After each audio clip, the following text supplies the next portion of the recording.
You say you can't value a life with money. You have a better idea? This is how you compensate. This is how you provide assistance to an innocent victim.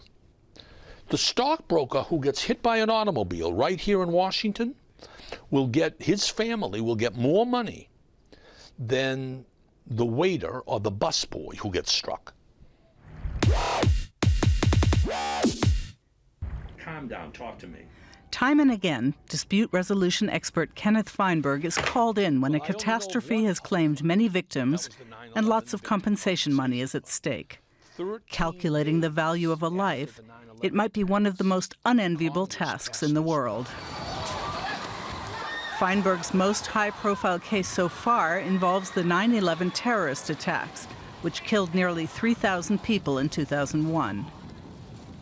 Feinberg was responsible for administering the money from the U.S. federal government's September 11th Victim Compensation Fund.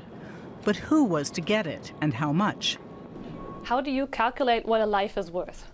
What would the victim have earned over a work life but for 9/11? Add something for pain and suffering, emotional distress.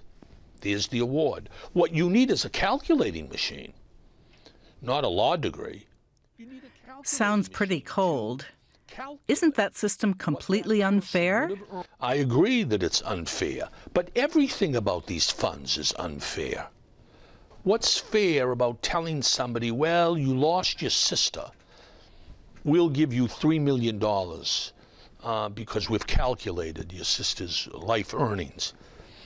I mean, don't expect people in grief, emotionally vulnerable, don't expect them ever to say, Mr. Feinberg, thank you.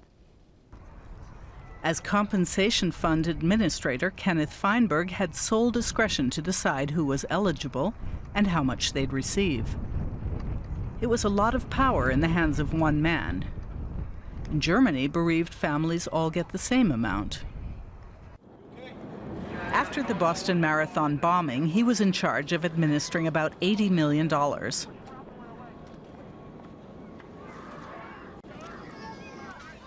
For the Deepwater Horizon oil rig explosion in the Gulf of Mexico, he distributed $20 billion. Feinberg says interacting with the suffering families is the hard part. I initially, in 9/11, assumed, I'm a lawyer, I'll approach this as a lawyer would approach. Big mistake. I should have approached it, like in the Boston Marathon, as a rabbi or a priest or a psychiatrist. When I take on one of these assignments, brace yourself for the emotional tsunami. Feinberg has awarded compensation to thousands of surviving dependents. That hasn't only made him friends. The biggest criticism is that he has too much power without transparency. And he's also been well compensated. During the Deepwater Horizon settlement, oil company BP paid his law firm over $1 million a month. In 9/11, I worked for the victims.